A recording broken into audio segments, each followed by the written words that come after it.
what it do? What's up? Your girl G here. Welcome back to my channel. Appreciate you for tuning in.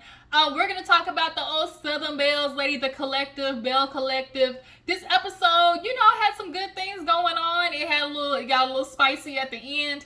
I want to be able to watch Ready to Love. I think we're getting ready. This is the second episode, and I haven't got a chance to review it, y'all. So I'm gonna hop in on Ready to Love as soon as I can. But for right now, let's go ahead and get into Belle Collective. We pick up where the ladies left off. They are at the, the rage room, and basically Tambra is upset. As she says, this is not what the sisterhood does. And honestly, I really need all these reality TV shows to stop with the sisterhood, the collective, the ladies, because at the end of the day, all y'all hoes is messy. Y'all know y'all talk mess about everyone and each other. So yes, are y'all a group of friends, but sisterhood, we gonna start using that word a lot loosely, because I think Marie approached that with Tambra the wrong way, though. She should have approached it in more of a way like, girl, okay, this man came to us and he's giving us this information, and I already have my suspicions about the type of person you are, but I'm hoping you can give me some information that, can prove me wrong. Marie just straight up went in there like, Tambra, you a liar. This man done sent me all the proof. He done sent me the police reports, yada, yada, yada. And Tamra's over there like, that man is a narcissist. And, I had to put him on paper because he crazy. And so Marie sits down. Tamra's like, I'm going to call my lawyer. That shit made Marie nervous. She said, that ain't necessary, Tambra. And so Latisha goes running after her and was like, girl, I'm sorry, we shouldn't have did that. That's why I called everybody here so we could all be good. You are my sister. I'm sorry. She crying and everything. And I'm like, low-key, Latisha, like, you left Marie out there to dry. How you gonna sit there and apologize crying and stuff? And Marie looked like the bad guy because y'all did that mess together. Y'all went and saw that man together. So Marie, you might want to watch, like, Latisha, you kind of left your girl Marie out there to dry, if you ask me. You left out there and hang to dry. Tambra leaves, and then Latrice, she thought she was slick. I want to go break some stuff. But Latisha was like, wait a minute, you and Gucci ain't even talk.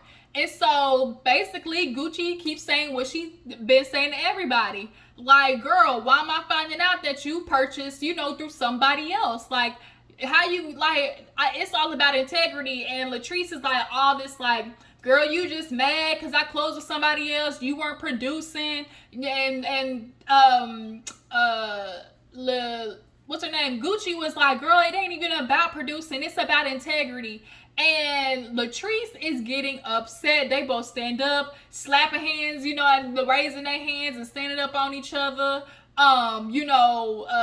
Latrice says something about, girl, you wish you was being JJ. Selena, Gucci said something about, girl, don't nobody want your man besides Selena. She topping him. And Latrice like, well, if she topping him, we doing it together. And Marie was like, did I just hear Latrice admit to a threesome? Like, they was just going back and forth. I don't know if Latrice was just saying that as a comeback in the moment, or like for real. What do you guys think? Because we all know that Selena and Cliff was messing with each other while she was still married to JJ. So I don't know if that's what like Selena was like alluding to, like basically saying like, girl, y'all sister wives or what. But they was going back and forth, and all the ladies was like, no, like, this is not what we came here to do. So Latisha sits them down and was like, look, Latrice, okay, at the end of the day, because Gucci was like, girl, I came to you first. And Latrice was like, girl, you ain't come to me first. Girl, now Gucci, they got you on the flashback though, honey. They got you on the flashback. You was talking to all the girls before you went to Latrice. So, that might be that age coming through. I know you young at heart, but at the end of the day, you got amnesia when it came to that. So they caught you on candy camera. Latrice, at the end of the day, you wrong. You wrong. All Gucci's asking you is, give me a heads up. That's it. Like, because you sitting there at the baby shower talking about, oh, you my friend and all that type of stuff. Girl, we was close. But if we so close, I'm so close, but I'm not dude. Like, oh, hey, girl, I did go with somebody else, and I just want to let you know, like, I appreciate your efforts, but, I found something through somebody else. Like, Latrice, what is so hard about admitting that? But she just doesn't want, it's the pride and ego getting in the way, and she don't want to back down. But Latisha basically got the girls to call a truce and, you know, move on. They go in there, break some stuff after Marie shake her big old basketball booty bouncing that she got done. I don't know for the second, I don't know, but Marie's butt is large and in charge. But you know, they start breaking some stuff or whatever.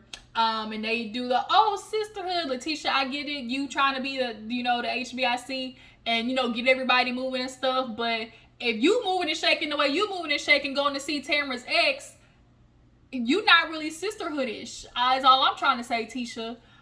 So moving on, there is a scene where Akeisha, she bought a house. Her, Marie, and Gucci have kind of like, you know, been getting really close, and they come over to help her. And they basically talk about, you know, the peace treaty party that wasn't peace. And Akeisha is looking at Latrice like, girl, it's a lot of, you know, it's a lot of tension, a lot of anger. You know, I ain't trying to say nothing, but, you know, what's going on with her. And Gucci kind of feels the same way, like, you know, if you really going through some stuff, then, like, we need to be there for her. And I know Akeisha's kind of basing that off of, you know, what, what's his name, Josh or Jonathan, the friend, like, told her. But you can tell with Treese, like, she's giving, like, oh, you know, you wish you had my life, I'm a boss this and boss that. But you can see sometimes the pain behind somebody's eyes, like, you know, Treese, you think you hiding it, but not well, really not well. So Gucci invites them to after Marie called Tambra a liar for the 300th goddamn time. She's like, Tambra is a liar, she two-faced, and Tambra does be giving, you know, this is who I'm with, and I know I'm with the mind, but at the moment I want to work at the radio station, you know. But she got deep last season when she was banging that table against Akeisha. Everybody, where's that Tambra? That's the Tambra we really need. But basically, Gucci invites them to her birthday party. So then, speaking of Tambra, she goes out with Latrice, and Latrice is checking on her because she's like, it just seems like Tamra's public enemy number 1 and I'm public enemy number 2. You know, the girls are just, you know, jealous. And it's like, first of all, we gonna have to stop using jealous as the comeback. Sometimes the girl's actually calling you out because you need to get called out. You know, for real, for real.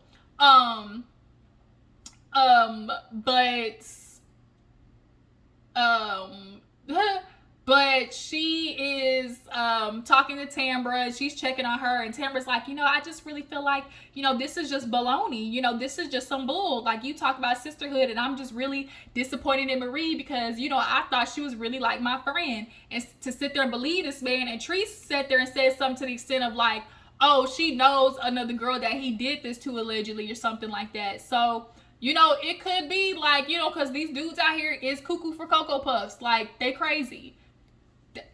They crazy. Like, they are. So, you know, two things can exist at the same time. Tamra could be two-faced, but she also could be in a relationship with a crazy-ass man.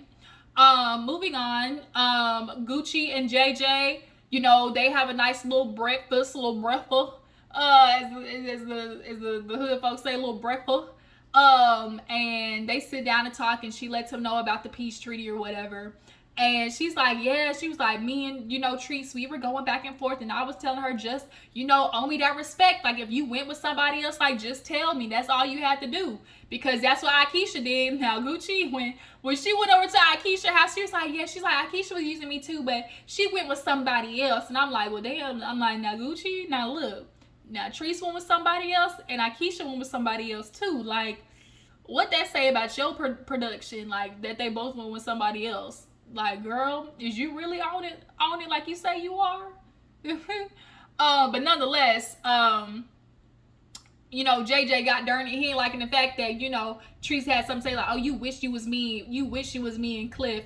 And he's like, man, don't nobody want to be no Cliff. You know, that drunk mush mouth. Can't nobody even understand what he's saying. You know, probably because he drink too goddamn much. And boy, Belle Collective did that flashback. And that man stay sipping, okay? Just like these old niggas, that's all they do is just sit there and drink bourbon and whiskey all damn day. And they sip, sip, sip, sip. And by the time they get home at night, just drunk, angry and mad, taking it out on their wife. We know old men like him. And JJ called it out. I said, oh, Cliff gonna be mad because he thought you was friends.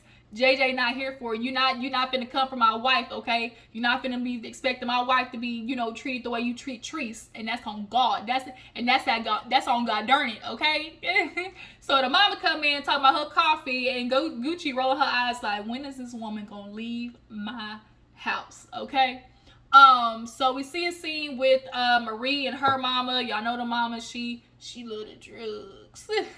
She love the drugs. And so she is on the couch resting after she damn near lost her life. She was bleeding out, coughing up blood and everything. They took her to the hospital. While she was in the hospital, obviously she had no other choice but to be detoxing, because obviously you can't get no drugs in the hospital. But Marie, I don't know how I felt about Marie bringing her daughter in there to talk to her mom yet, because yeah, it's like, you want to be honest with your kids, but I think seeing that interaction for her, I don't know, I think that just kind of gave her a little bit of, not a trauma, but an unnecessary memory or experience to be watching her grandmother talk to you necessarily about, like, I don't know. Y'all drop down in the comments. Do y'all feel like that was an appropriate, like, place for her daughter to be in that midst of that conversation with Marie and her mama? But she basically talked to her mama like, girl, I almost lost you, didn't I? Like, and the mama's like, girl, yeah, I did not like that. You know, this is just making me want to get healthy, which we know is a lie. You know, mama just gonna say whatever she gonna say. And so she was like, you know, mama, all the time, like, I just want you to be good because, you know, as a kid, you always chose drugs over me. Like, why? And she was like, because, you know, I'm an addict. I'm sick. You know, I did these things. And, you know, but if it wasn't for me, you know, doing that, you wouldn't have become the woman that you are today. And it's like, you can't apologize on one hand saying, oh, you know I chose drugs over you, baby. I shouldn't have did that, to follow it up with, but if I hadn't have done that, you wouldn't have been the woman you are today. You wouldn't have been as successful, which is a cop-out. You're not taking full accountability for your decisions that you lacked as a mother, you know, choosing drugs over your child. Now she has these memories of, you know, having to find you in the crack house. Literally last season, we watched Marie drive around town looking for her mama, and the mama said, I'll be back, and never came out that house, okay? So Marie, I know you sat there and asked your mama was she done with the drugs, and she wasn't doing it, and she said yup. She said yeah before Marie even got the question to mama, are you done? She said yup. And it's like, girl, quit lying. You know your mama you gonna go to bed, and your mama, you gonna wake up and your mama gonna be missing. That's exactly how that's gonna go. Your mama is the type of addict that just, she's done it for so long. It's her age. Like, look at the age she's at. Like, this is her life, and she's going to unfortunately die an addict. Like, she has no intention on fixing it, Marie. So you do need to listen to your therapist when she said you need to take care of yourself emotionally, because that's it. Like, that's it. Your mama ain't getting off the drugs, okay? She said, I left the drugs. She ain't getting off of it, okay? Unfortunately. So she does talk to her, you know, as people say, let's be honest. People thought Marie and Essie had a little thing going on. Thought they was both carpet munching with each other. But they friends. And so they're basically just talking to each other, and Essie's checking up on her. And, you know, Marie's like, yeah, you know, my mother, she's back at the hospital. And she's like, I just don't know how much I can, you know, do. And, you know, Essie, unfortunately, she lost her mother. She was sick. And she was like, girl, at least you have your mama. You know, my mama was here in April, gone in May, you know, and it was just so fast. So at least your mom here, and she has every day that she can change. And it's like, Essie, I, you know, appreciate that advice you give her. Like, at least she have her mama. But it's like, but do she? Does she really have her mama? Like, yeah, she's here in body, but like, do she really have a mama though? Like, no, if you really think about it.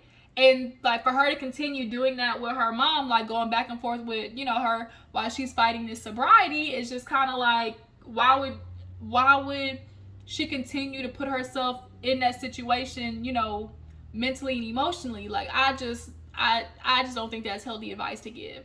I'm learning that myself. You know, I'm empathic and I'm very sensitive to other people's emotions, and I take on other people's, you know, shit half the time, and I be like so down in the dumps just because I be taking on other people's shit, and it's like unhealthy to do that.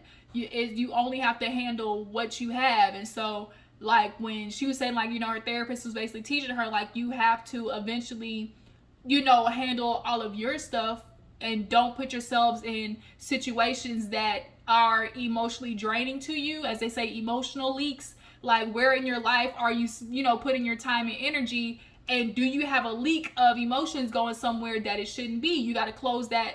You got to close that hole. And so it's like, you learn that in life. I'm learning that myself, like learning to basically disconnect and save the energy for yourself.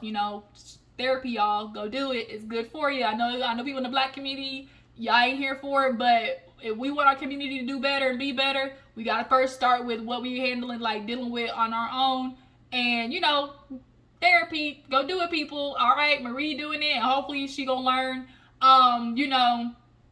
how to deal with her mama, because at the end of the day, that is an emotional leak for her, and it's draining her. And so she's got to take care of herself first, because at the end of the day, she does have a daughter. Marie was like telling her mom, like, I am the mother who I am to Zuri because of the lack of the mother I did have, growing up. And that's really unfortunate. I really hate that for her.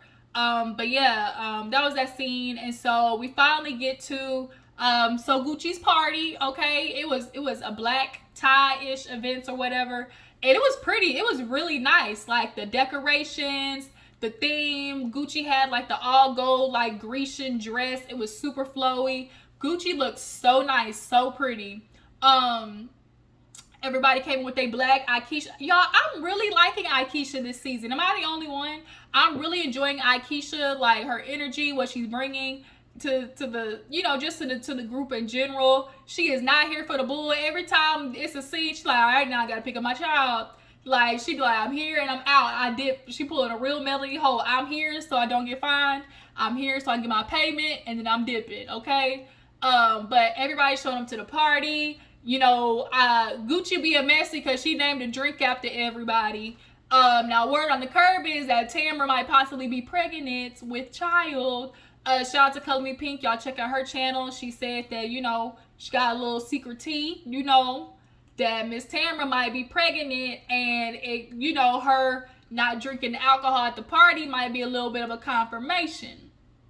But Akeisha, she got the Queen of Jackson, okay? And I think Gucci gave Treese like the witch's brew or some sneaky shit like that. Like, it definitely was some shade. But all the ladies came in, even what's the friend's name? Jonathan? I think it's Jonathan.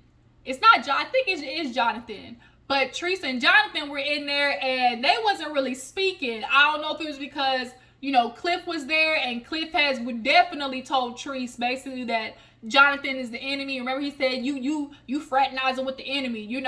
Basically the man that's calling you out. Jonathan called your ass out for your mistreatment of Latrice. So anytime there's a man who's doing his woman dirty and there's friends around her that's calling it out, he's always gonna want to seclude from whatever individual that is making her realize that this is not the situation that you want to be in, sis.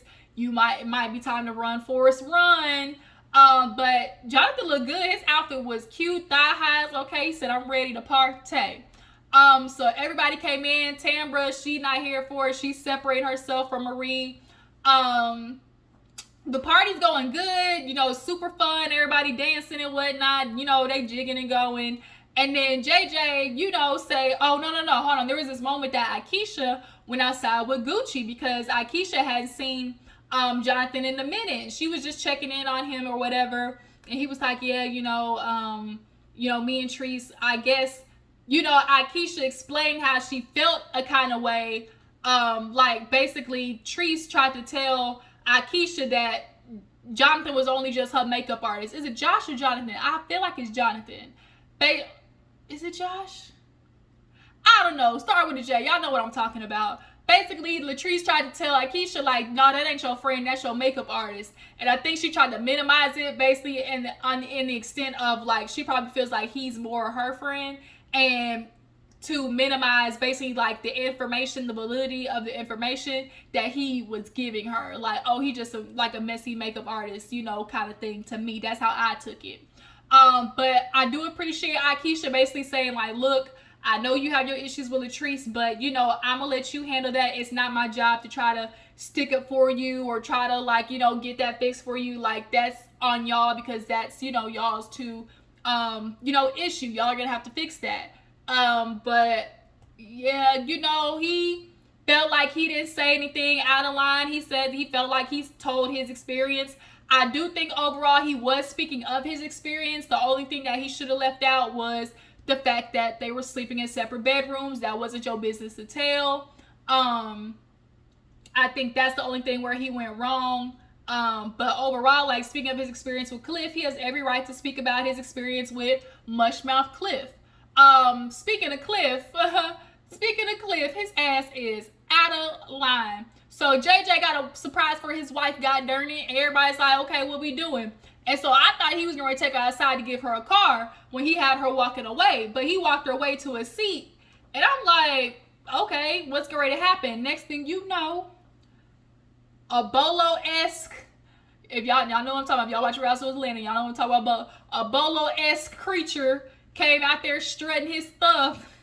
Y'all, it was a male stripper. You know, it takes real confidence in yourself and just in your relationship to bring a male stripper to your wife for her birthday. That's how you know, like, they just really are into each other, love each other, because in general, like, most couples, like, there are some women who just, like, ban, you know, strippers for their men. I'm personally not that type of person. Like, I'm not a, oh, you liked another bitch, you know, picture. Like, I've just never been that person. That's definitely the Capricorn in me. We're definitely, you know, not heart-centered.